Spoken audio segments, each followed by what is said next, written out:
Hello students, मैं हूं सचिन नंदनवार और आप देख रहे हैं मेरा यूट्यूब चैनल जहाँ पे मैं बीएससी, एमएससी और इंजीनियरिंग मैथमेटिक्स का कंटेंट अपलोड करता हूं। आज हम देखने वाले कॉम्प्लेक्स एनालिसिस के अंदर कन्फॉर्मल ट्रांसफॉर्मेशन, जिसे हम कन्फॉर्मल मैपिंग भी बोलते हैं, और उसके आगे मैं लूँगा बाइलिनियर ट्रांसफॉर्मेशन, जिसे मोबियस ट्रांसफॉर्मेशन भी कहते हैं। तो देखो, मैं कन्फॉर्मल मैपिंग पे 4 से 5 वीडियो लूँगा और बाइलिनियर ट्रांसफॉर्मेशन पे 2 से 3 वीडियो लूँगा। ठीक है, तो अभी तक आपने मेरे पिछले वाले वीडियो नहीं देखे होंगे तो यहाँ पे आई टैब है, वहाँ जाके आप देख सकते हो। तो देखो, कन्फॉर्मल ट्रांसफॉर्मेशन या फिर कन्फॉर्मल मैपिंग होती क्या है। पहले तो मैं ट्रांसफॉर्मेशन के बारे में बताऊंगा, फिर कन्फॉर्मल ट्रांसफॉर्मेशन क्या होता है ये बताऊंगा। देखो, ट्रांसफॉर्मेशन होता क्या है, हमें एक्स और वाई पॉइंट दे रखे होंगे इन जेड प्लेन। मतलब ये हमें जेड प्लेन दे रखा होगा, एक्स और वाई के कुछ पॉइंट दे रखे होंगे। तो अगर हम इसको सॉल्व करते हैं, W equals to F of z, ये हमारा ट्रांसफॉर्मेशन होता है। तो अगर हम इससे सॉल्व करते हैं ये पॉइंट लेके, तो हमें मिलेगा W प्लेन, और यहाँ पे U और V के हमें पॉइंट मिलेंगे। और जैसे कि जेड प्लेन पे जो भी पॉइंट दे रखे होंगे उसके ऊपर हम ग्राफ निकाल लेंगे, और यही ग्राफ हम ट्रांसफॉर्मेशन यूज करके जो पॉइंट्स मिलेंगे उस पर हम जेड प्लेन पे ग्राफ तैयार कर लेंगे। ठीक है, तो उसी को बोलेंगे ट्रांसफॉर्मेशन या फिर कन्फॉर्मल ट्रांसफॉर्मेशन। तो देखो, ट्रांसफॉर्मेशन होता क्या है। For every point X Y in a Z plane there corresponds a point U V in the W plane under the relation W equals to F of Z.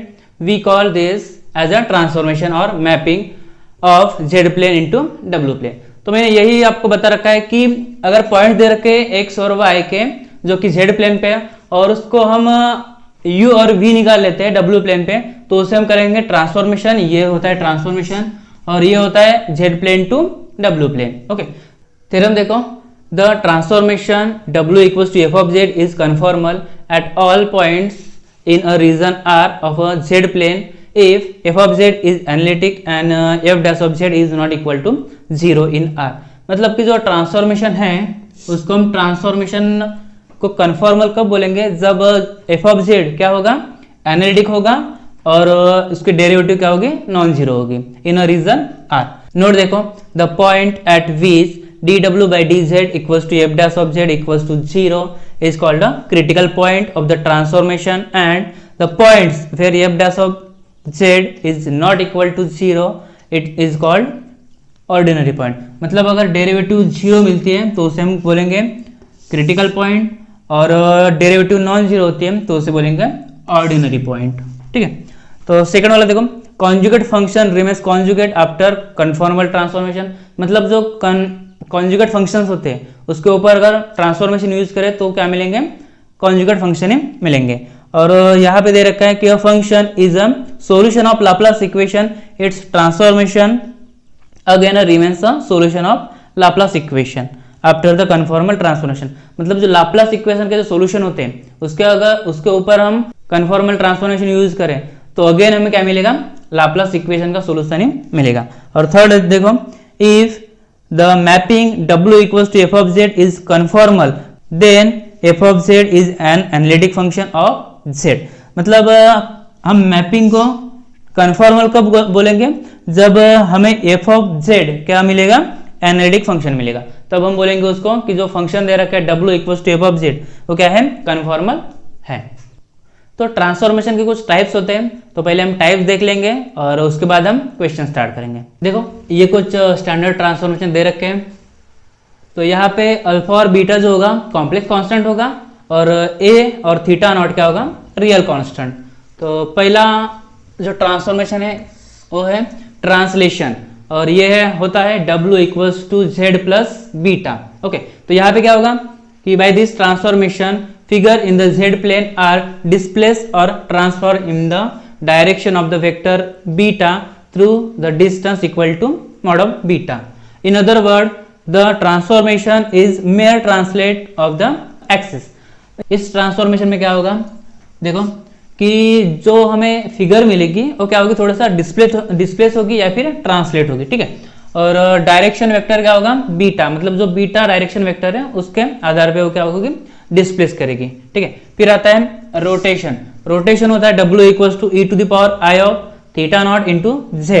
Bye this transformation figure in the Z plane are rotated through an angle theta not. मतलब जो e to the power iota theta into Z दे रखा होगा, तो जो figure मिलेगी वो क्या होगी, रोटेट होगी।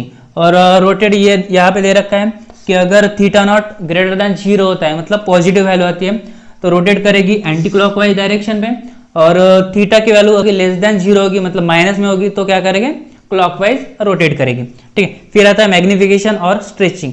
ये होता है W equals to A into Z. By this transformation, figure in the Z plane are stretched or contracted in the direction Z if A is greater than 1 or A in between 0 and 1। तब हमें W equals to A of Z दे रखा होगा, तो क्या करेगी वो diagram जो होगी, फिगर जो होगी, स्ट्रेच करेगी या फिर कॉन्ट्रैक्ट करेगी। स्ट्रेच कब करेगी, जब A की वैल्यू ग्रेटर देन 1 होगी, और कॉन्ट्रैक्ट कब करेगी, जब इन बिटवीन A की वैल्यू क्या होगी, 0 to 1 होगी। आता है इन्वर्जन। इन्वर्जन का ट्रांसफॉर्मेशन होता है W equals to 1/Z। अगर हमने यहाँ ले लिया if Z equals to R into e to the power iota theta, और W ले लिया मान लो कि R into e to the power iota into 5।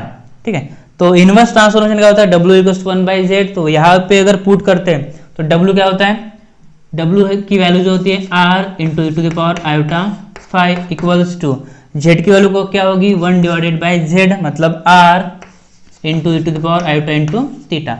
इसे सिंप्लीफाई करते हैं तो यहाँ से मिलेगा R into e to the power iota into 5 equals to 1/R into e to the power minus iota into theta. तो देखो अगर इसे कंपेयर करें तो R की जो वैल्यू मिलेगी हमें होगी 1/R, और e to the power iota 5 और e to the power minus iota into theta. ठीक है, तो यहाँ से 5 की वैल्यू जो मिलेगी वो मिलेगा माइनस ऑफ थीटा।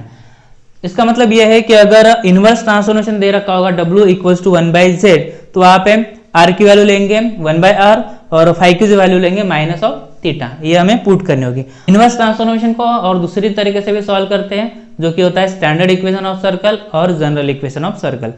तो उसको मैं इक्वेशन में ले लूंगा। फिर नंबर पे ट्रांसफॉर्मेशन ये होता है W equals to Z²। Z मतलब होता है x plus I into Y. अगर इसे सॉल्व करें तो यहाँ से हमें रियल पार्ट मिलता है x² माइनस y², और जो इमेजिनरी पार्ट होता है वो होता है 2 of x इंटू वाई। तो इसे हम सॉल्व करें तो हमें पैराबोला मिलता है। ये तो आपको एग्जाम्पल में ही समझ में आएगा। ठीक है, इसके ऊपर एक क्वेश्चन देख लेंगे और फिर हम आगे बढ़ेंगे। देखो हमें क्वेश्चन दे रखा है, let a rectangular domain R is bounded by this, determine the region R dash of W plane into which R is mapped upon the transformation this। यहाँ पे x और y के कुछ पॉइंट्स दे रखे हैं, तो उसके हम फिगर ड्रॉ कर लेंगे। और जो ट्रांसफॉर्मेशन दे रखा है W equals to Z+1 minus 2 into iota, उसे हम सॉल्व करके U और V के कोऑर्डिनेट में हम पॉइंट्स निकाल लेंगे और उसका जो ग्राफ होगा वो W प्लेन पे ड्रॉ कर लेंगे। तो देखो solution, the given reason bounded by the lines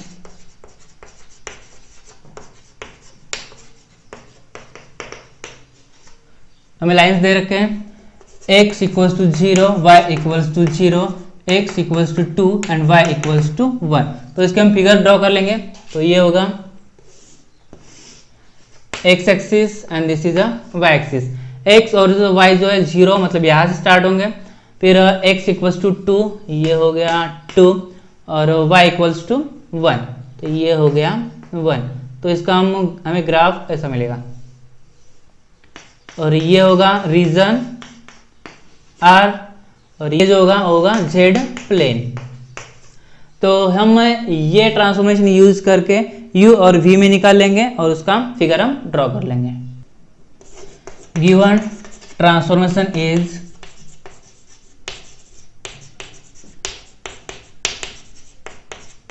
given transformation दे रखा है हमें W equals to Z+1 minus 2 into iota। तो W होता है U plus I into V, और Z जो होता है वो होता है x plus I into Y plus 1 minus 2 into iota. तो यहाँ से रियल पार्ट हम ले तो यहाँ मिलेगा x प्लस 1 और इमेजिनरी पार्ट y माइनस 2 होगा। यहाँ से रियल पार्ट मिलेगा u equals to x plus 1 और इमेजिनरी पार्ट v होगा y माइनस 2। तो यहाँ पे x और y के जो वैल्यू हमें दे रखे हैं यहाँ पुट कर लेंगे। Under this change x equals to 0, y equals to 0, और फिर x इक्वल्स टू क्या है 2 और y इक्वल्स टू 1। ये पुट कर लेंगे यहाँ पे, तो यहाँ से हमें u मिलेगा, 0 पुट करते हैं तो 1, और v यहाँ से हम 0 पुट कर लेते हैं तो -2।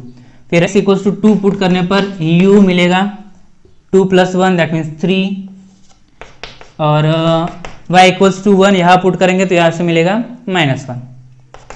तो ये पॉइंट्स हम प्लॉट कर लेंगे w प्लेन पे। Thus the transform region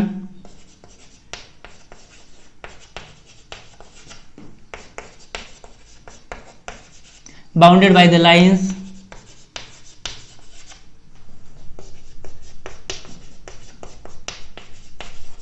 पहली लाइन मिले हैं u equals to 1 and v equals to -2, फिर u इक्वल्स टू 3 और v equals to -1।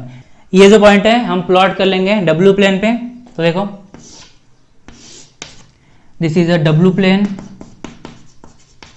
u axis and this is a v axis. ये होता है origin 0 0।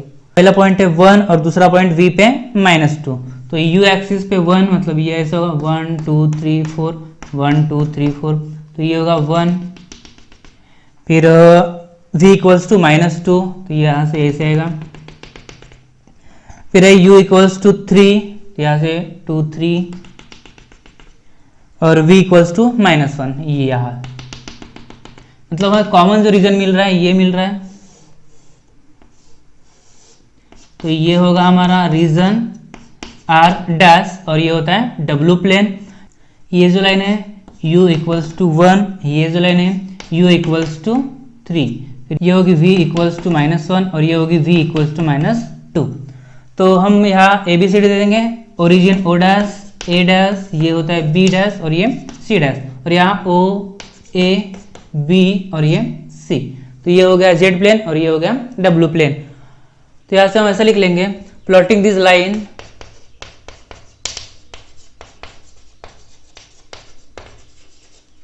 in w plane we get r'। तो जो हमें पॉइंट्स दे रखे हैं उसके आधार पर हमने ग्राफ तैयार कर लिया और उसका ट्रांसफॉर्मेशन यूज करके हमें दूसरा ग्राफ तैयार कर लिया, ठीक है। तो जो हमें ट्रांसफॉर्मेशन दे रखा है तो ये ट्रांसफॉर्मेशन कौन सा है, ट्रांसलेशन वाला है, मतलब w equals to z plus beta, और यहाँ पे बीटा की जो वैल्यू होगी वो क्या होगी 1 - 2 इंटू आइटा। तो देखो यहाँ hence the transformation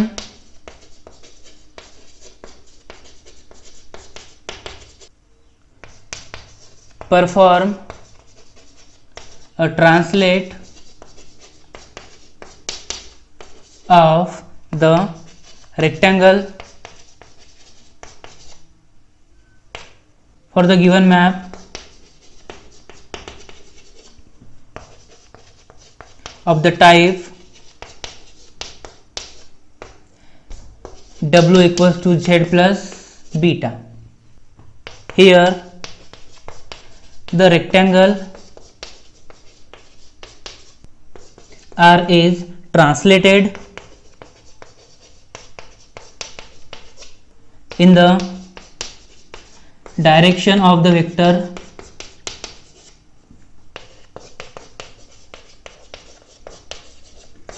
beta equals to क्या दे रखा है 1 - 2 इंटू आयोटा। तो यही होता है हमारा आंसर। इसका मतलब जो हमें पॉइंट्स दे रखे हैं उसका जेड प्लेन ड्रॉ कर लेंगे और ट्रांसफॉर्मेशन यूज करके जो भी हमें टाइप दे रखा होगा उस टाइप से हम सॉल्व करेंगे और डब्ल्यू प्लेन हम प्लॉट कर लेंगे। यही होता है हमारा आंसर। तो बने रहिए मेरे साथ और आपको मेरा वीडियो कैसा लगा कमेंट में ज़रूर लिखना और लाइक शेयर सब्सक्राइब ज़रूर करना। Thank you.